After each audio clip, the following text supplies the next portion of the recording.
वंदे मातरम साथियों, आप सभी का स्वागत है study and grow YouTube channel पर। और इस वीडियो में हम भारतीय संविधान या इंडियन पॉलिटी का एक टॉपिक जो कि अनुसूचियों से रिलेटेड है उसके बारे में समझेंगे कि भारतीय संविधान की जो 12 अनुसूचियां हैं उनमें कौन कौन से विषय शामिल है और कौन कौन से उपबंध है जो कि हमारी राजनीतिक व्यवस्था को सही तरह से चलाने में हमारी सहायता करते हैं। तो शुरू करते हैं टॉपिक को। सबसे पहले बात करते हैं अनुसूची नंबर 1 की, यानी कि प्रथम अनुसूची। प्रथम अनुसूची में जो राज्यों के नाम और उनके राज्य क्षेत्रों का उल्लेख मिलता है। तो वर्तमान में जो 28 राज्य हैं और 8 यूटीज़ हैं, 8 यूनियन टेरिटरीज़ हैं, उनके राज्यों के नाम, उनके राज्य क्षेत्रों, उनकी सीमाओं के बारे में उल्लेख या जो उपबंध है वो प्रथम अनुसूची में हमें मिलते हैं।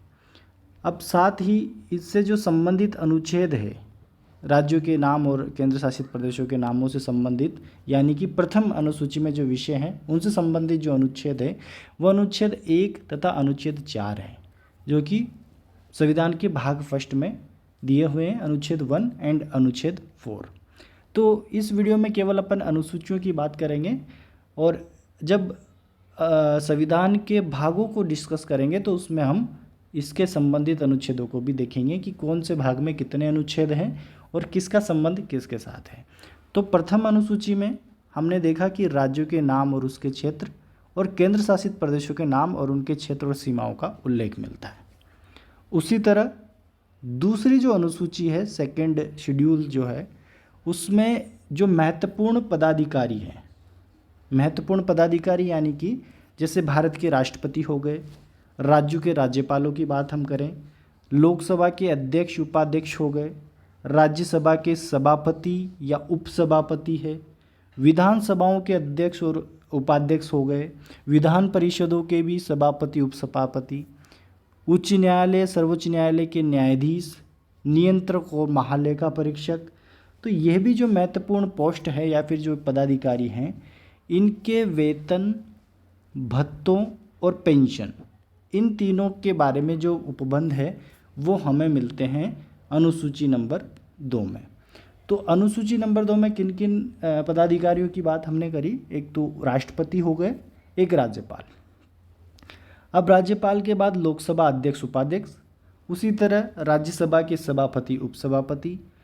अब ये तो केंद्र सरकार में हो गए। अब राज्यों की बात करें तो राज्यों में विधानसभाएं और विधान परिषद है, तो विधानसभाओं के अध्यक्ष उपाध्यक्ष, वहीं विधान परिषदों के सभापति उपसभापति और सर्वोच्च और उच्च न्यायालय के न्यायाधीश जो होते हैं, और भारत के महालेखा परीक्षक और नियंत्रक जो हैं उनके बारे में, उनके वेतन के बारे में, उनके कौन कौन से भत्ते होंगे और उनकी पेंशन के बारे में प्रावधान हमें इस अनुसूची में मिलते हैं। अगली प्रकार की अनुसूची है थर्ड अनुसूची, जिसमें महत्वपूर्ण पदाधिकारियों के शपथ और प्रतिज्ञान का प्रारूप दिया हुआ है।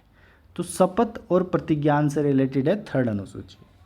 और इस शपथ में कौन कौन से लोग शामिल हैं? एक तो संघ के मंत्री हो गए, संघ के मंत्री यानी कि यूनियन मिनिस्टर्स जो है वो, और संसद के जो सदस्य हैं, सर्वोच्च न्यायालय और उच्च न्यायालय के न्यायाधीश हो गए, नियंत्रक महालेखा परीक्षक। और जब संघ की बात आई है तो वहीं राज्यों की बात भी आएगी कि राज्यों के विधानसभा के सदस्य और राज्य मंत्री। ये जो महत्वपूर्ण पदाधिकारी है, इनके शपथ और प्रतिज्ञान का प्रारूप इसमें दिया हुआ है अनुसूची नंबर 3 में। नेक्स्ट है अनुसूची नंबर 4। अनुसूची नंबर 4 में जो राज्यों और केंद्र शासित जो प्रदेश हैं, यूटीज़ और राज्य हैं, उनमें जो राज्यसभा की जो सीटें हैं उनके आवंटन के बारे में उपबंध दिया हुआ है। तो राज्यसभा की सीटें राज्यों में और केंद्र शासित प्रदेशों में किस हिसाब से बटेगी उनके बारे में बताया हुआ है चौथी अनुसूची में। और इसका अनुच्छेद जो है वो 82 है,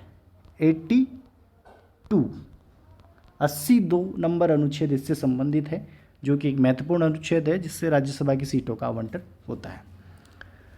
5वीं जो अनुसूची है उसमें अनुसूचित क्षेत्रों, अनुसूचित जनजाति में प्रशासन और नियंत्रण के प्रावधान दिए हुए हैं कि जो भी पिछड़े वर्ग हैं, अनुसूचित जाति जनजाति वाले बहुल क्षेत्र हैं, वहाँ पर प्रशासन कैसे चलाया जाए और नियंत्रण उस क्षेत्र में, क्योंकि उग्र गतिविधियाँ वहाँ पर ज़्यादा होती है, लोगों की मांगें कुछ ज़्यादा हैं, लोग राज्य से संतुष्ट नहीं हो पाते तो आंदोलनकारी गतिविधियाँ करते हैं, तो उन क्षेत्रों में सेना सुरक्षा लगा के और बहुत सारे कानून के तहत जो है वहाँ पर नियंत्रण और प्रशासन चलाना पड़ता है। और उन क्षेत्रों में जाने के लिए भी आपको गवर्नमेंट ऑफ इंडिया से लाइन ऑफ परमिट लेना पड़ता है कि हम उस क्षेत्र में विचरण कर रहे हैं। तो ऐसे क्षेत्रों में प्रावधान और नियंत्रण के उपबंध है ये, और इससे जो संबंधित अनुच्छेद है वो 244(1) है।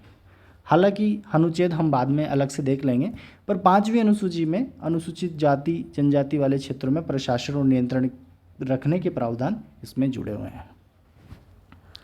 अगली अनुसूची है 6th शेड्यूल या फिर 6ठी अनुसूची, जिसमें 4 राज्यों के जनजाति क्षेत्रों में प्रशासन के बारे में उपबंध दिए हुए हैं। 4 राज्य कौन से हैं? एक तो असम, मेघालय, मिजोरम और त्रिपुरा। ये 4 राज्य हैं, असम, मेघालय, मिजोरम और त्रिपुरा। तो ये चारों जो क्षेत्र हैं, चारों जो राज्य हैं सॉरी, इनमें भी जनजातियां काफ़ी अधिक मात्रा में हैं।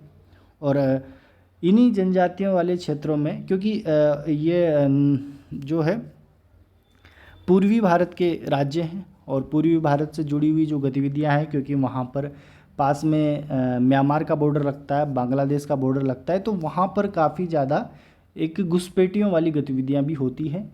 तो इन जनजाति वाले क्षेत्रों में काफ़ी ज़्यादा वहाँ पर जो है हिंसा देखी जाती है। तो इसलिए प्रशासन के उपबंध दिए हुए हैं कि वहाँ पर प्रशासन कैसा रहना चाहिए ताकि वहाँ पर नियंत्रण स्थापित किया जा सके। तो इन 4 राज्यों को हमको ध्यान रखना है कि इन 4 राज्यों की जो जनजाति क्षेत्र है, यहाँ के प्रशासन के उपबंध 6ठी अनुसूची में दिए हुए हैं।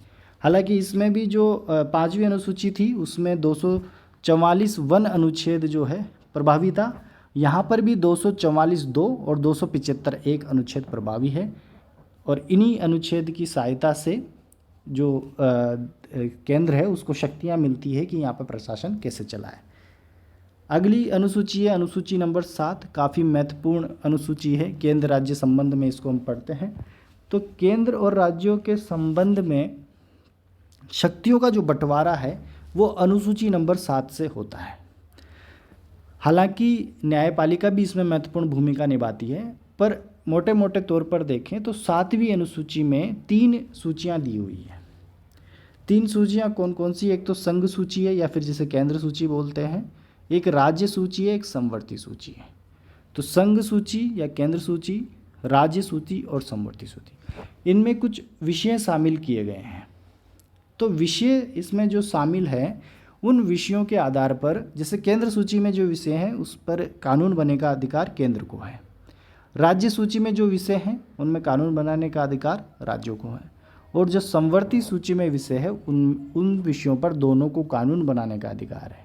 पर अगर टकराव की स्थिति उत्पन्न होती है तो केंद्र सूची के कानून को प्रमुखता दी जाती है, प्राथमिकता दी जाती है राज्य सूची के ऊपर, राज्यों के ऊपर। तो 7वीं अनुसूची में 3 सूचियां हैं, केंद्र सूची, राज्य सूची और समवर्ती सूची। इनमें विषय दिए हुए हैं। जैसे केंद्र सूची में 97 विषय हैं किसमें? केंद्र सूची में। राज्य सूची में प्रेजेंटली 61 विषय, हालांकि मूल संविधान में जब इसमें 66 विषय थे तो 5 विषय हटाकर समवर्ती सूची में डाल दिए गए। तो समवर्ती सूची में विषय बढ़ गए, पहले 52 थे, पहले 47 थे, अब 52 हो गए। 47 से 5 बढ़कर 52 हो चुके हैं। तो समवर्ती सूची में प्रेजेंट में 52 विषय शामिल है, राज्य सूची में 61 और संघ सूची में 97 विषय हैं। और इससे संबंधित जो अनुच्छेद है वो अनुच्छेद 246 है। 246 आर्टिकल इससे संबंधित है, किससे? 7वीं अनुसूची से। तो अच्छा, अनुसूचियों की व्यवस्था क्यों की गई? क्योंकि जो आर्टिकल्स थे उनकी बात को एलिबरेट करने के लिए और एडिशनल चीज़ें डालने के लिए अनुसूचियों की व्यवस्था की गई। तो 7वीं अनुसूची कौन से आर्टिकल से रिलेटेड हो गई? आर्टिकल 246 से। और इसमें केंद्र और राज्यों की भी शक्तियों के बंटवारे के लिए 3 सूचियाँ बनाई हुई हैं। नेक्स्ट बात करते हैं 8वीं अनुसूची की, 8th schedule of Indian constitution. इसमें 22 भाषाओं का उल्लेख मिलता है। 22 कौन सी भाषाएं जिनको संविधान में मान्यता दी गई है। हालांकि मूल संविधान में 14 भाषाएं थी, ओनली 14 लैंग्वेजेस थी, जो कि 3 संविधान संशोधन हुए। 3 संविधान संशोधन हुए, एक तो 21 21वां, एक 71 और एक 91। तो तीनों संविधान संशोधन से कुछ कुछ भाषाएं जोड़ी गई। जैसे पहले 14 भाषाएं थी, तो 21वें संविधान संशोधन से 15वीं भाषा इसमें जोड़ी गई, सिंधी। कौन सी? सिंधी। सिंधी को 15वीं भाषा के रूप में मान्यता मिली संवैधानिक भाषा 1967 में। और 71वां जो संविधान संशोधन हुआ 1992 में, तो उसमें नेपाली, मणिपुरी और कोंकणी 3 भाषाएं और जोड़ी गई। तो टोटल कितनी हो गई? 18 भाषाएं हो गई। और 91वां संविधान संशोधन हुआ 2003 में, इसमें 4 भाषाएं जोड़ी गई, बोडो, डोगरी, मैथिली और संथाली। तो बोडो, डोगरी, मैथिली, संथाली सबसे नवीनतम 4 भाषाएं 2003 के 91वें कॉन्स्टिट्यूशनल अमेंडमेंट के द्वारा इसमें जोड़ी गई।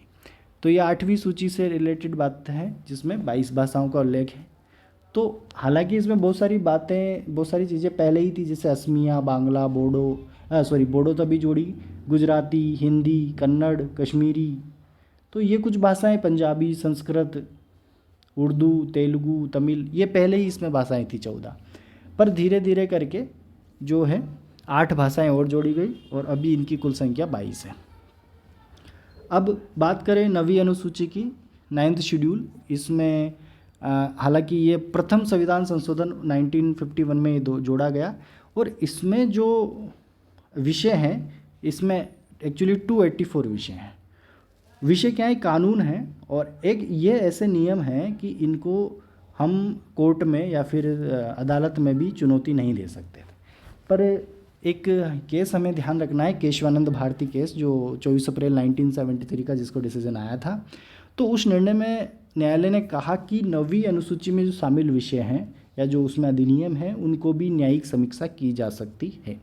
हालांकि संपत्ति संबंधी अधिकार है ये इसमें 9वीं अनुसूची में। एक तो भूमि के नियम दिए हुए हैं और भूमि सुधार जैसे नियम है, जमींदारी उन्मूलन, मतलब जमींदारी प्रथा हटाओ, क्योंकि अंग्रेजों के टाइम से जमींदारी प्रथा चली आ रही थी, तो उसको हटाने से संबंधित नियम इसमें दिए गए हैं। तो हमें मोटा मोटा ध्यान रखना है कि 9वीं अनुसूची में संपत्ति से संबंधित नियम और विनियम है, जिसमें 284 विषय शामिल है और इनको न्यायालय में चुनौती नहीं दी जा सकती। ये था मूल। पर 24 अप्रैल 1973 का एक महत्वपूर्ण निर्णय है, जिसको केशवानंद भारती बनाम भारत संघ का केस बोलते हैं। तो केशवानंद भारती मामले में सुप्रीम कोर्ट ने बोला कि भाई इन में भी जो न्यायालय वो हस्तक्षेप कर सकता है, और इसमें शामिल जो नियम हैं उनकी भी न्यायिक समीक्षा की जा सकती है। तो ये हमें ध्यान रखना है 9वीं अनुसूची। और इससे संबंधित जो आर्टिकल है 9वीं अनुसूची से, वो अनुच्छेद 31 ख है, 31B 31 ख अनुच्छेद इससे संबंधित है।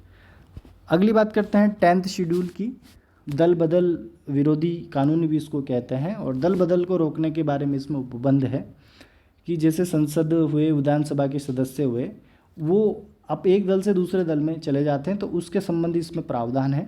और इसमें 91वां संविधान संशोधन भी हुआ 2003 में, और इसमें 2 बार संशोधन हो चुका है, एक तो 52वां, एक 91वां। तो दल बदल संबंधी उपबंध किसमें है? 10वीं अनुसूची में। तो 11वीं अनुसूची की बात करें तो 11वीं और 12वीं अनुसूची दोनों ही महत्वपूर्ण है, और इसके अनुच्छेद भी काफ़ी महत्वपूर्ण है, क्योंकि 11वीं और 12वीं अनुसूची गाँव के प्रशासन और शहरी प्रशासन से जुड़ी हुई है।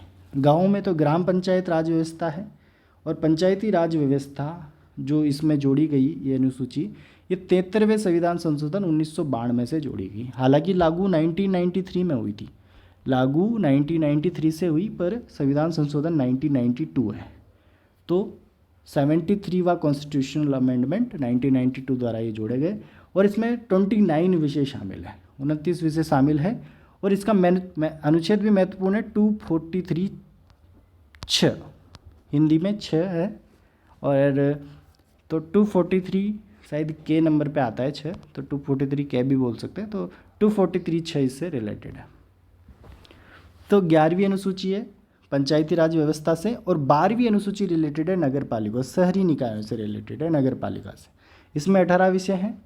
74th कॉन्स्टिट्यूशन अमेंडमेंट 1992 द्वारा ये जोड़ी गई। तो 73वां कॉन्स्टिट्यूशन अमेंडमेंट 11वीं अनुसूची और 74th कॉन्स्टिट्यूशनल अमेंडमेंट 12वीं अनुसूची। और इन दोनों को लागू कब किया गया था? 1993 में इन दोनों को लागू किया गया था। तो ये पूरी अनुसूचियां हैं जिनके बारे में हमने बात करी, और इससे महत्वपूर्ण अनुच्छेद भी जुड़े हुए हैं। जैसे 12वीं अनुसूची से रिलेटेड अनुच्छेद 243B है, 243B, बी या फिर ब।